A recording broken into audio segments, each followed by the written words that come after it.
Welcome back to Insights into Northeast Michigan. Don Gilmet is the city building official and a jack of all trades. He's been coordinating the urban hunts in Alpena for the past 3 years. The city has 2 hunts a year within a 2-week span. Gilmet and his team wrapped up the second hunt this past week where they bagged 25 geese on Friday and 85 geese total for this year's hunts. Hunts are held at Mishikiwis Park and the Alpena County Fairgrounds. We caught up with Don to learn about this process as well as the city's goose population as a whole. Talk about the process when you go into an organized, scheduled, controlled hunt. Walk me through that a little bit. Okay, well, the first thing we do is myself, the chief of police, will sit down and have a discussion with the city manager, try to assess the amount of geese that are here. And remember, we've only been doing this more modern hunt, I'll call it, as opposed to the way we did it 10 years ago for this is the 3rd year. So we'll discuss and see what the geese population is. So back around mid-July is when we had our first conversation. There was about 36. And at that time of the year, the geese are actually in their family groups, anywhere from 8 to 12 geese, the ones that were hatched with the mom, dad, whatever you want to call it.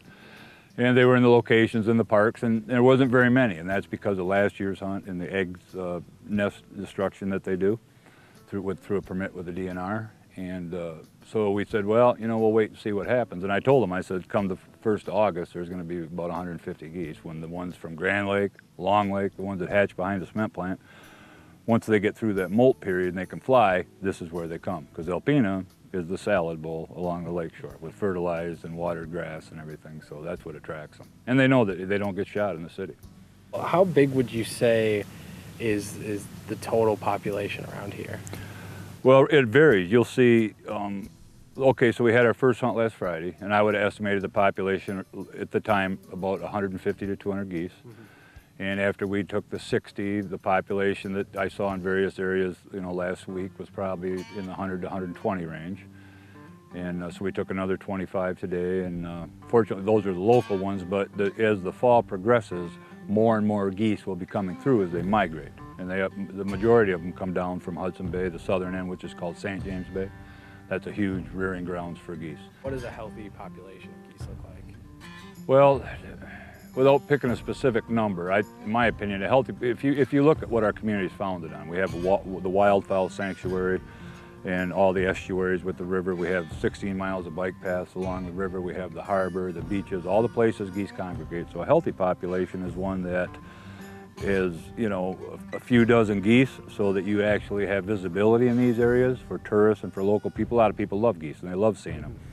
And at the same time, not so onerous or the numbers so high as they've been in past years where that bike path is covered with goose waste, and while it's not harmful, it's a mess and people don't like getting it in their cars or, on their bicycles when they're riding or trying to walk and things like that. So, it's kind of an ambiguous question, but the healthy population is visibility without the nuisance, and we're still working towards that balance. If you choose to use a lethal method of approaching the geese population, what are some non-lethal methods that you've tried to implement to kind of curb this population down? Well, currently, let me back up and say the cost of the non-lethal or the lethal method is under $400. Okay, so we have investigated and continue to investigate other methods, which if you're familiar with the high school, they have the cutout silhouettes of dogs and foxes and things like that. And they have some success with that as long as somebody's constantly moving them around. The geese will get accustomed to them being in the same spot. They'll soon realize it's not a threat and they're ineffective. We've looked at, I've discussed some about possible drones. There's a drone that could be effective. It emits noise that geese don't like, I guess, for lack of a better term. And then, of course, you can use dogs. That's fairly effective. But when you get into those methods, they all cost a lot of money.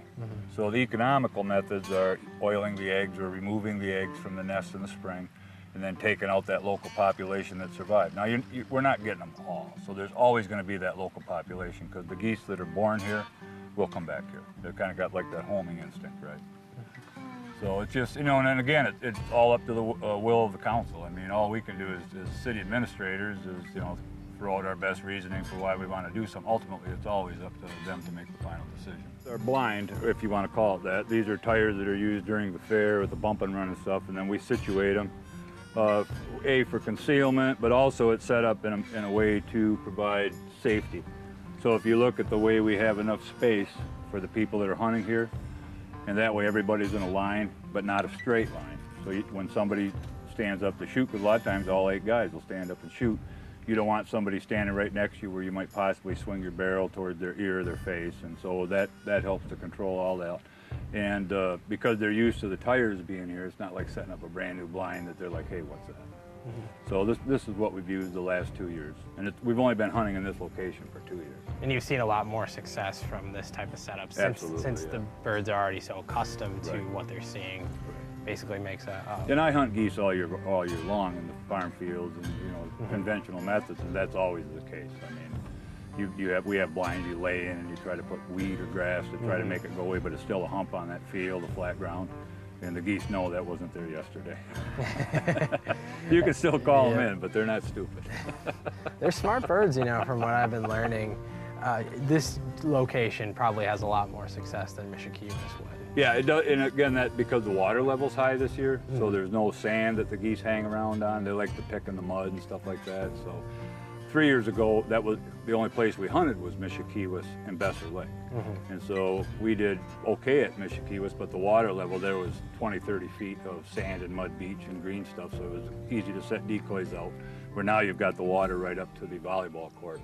So those guys have to lay in the weeds and use a few floaters, and a lot of times the geese will just fly by.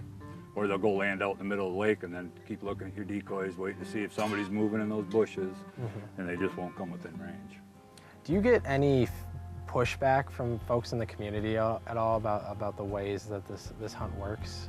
I'm just curious. It hasn't really ever come to me, but I know from talking with various councils that there were people that were concerned about it. Prior to us ever doing it, starting it up 3 years ago, and they're legitimate concerns. People want to know, what's that make us look like? What kind of message are we sending? And for me, I'm from here. I didn't migrate here from somewhere. My family's been here since 1858, so this is just business as usual for me. I mean, that's how we survive. But nowadays, people have varying opinions on how wildlife should be treated. I know the Humane Society of the United States is opposed to lethal methods, but again, it's a local community decision. What I do have is many other communities in the state of Michigan reach out to me, wanting to know how to do this, because they've tried all these other methods, and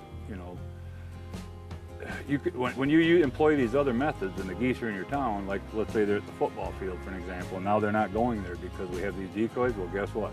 They're just going down to Bayview Beach, or they're going to the boat harbor, they're going to come here. So, the lethal methods is eliminated.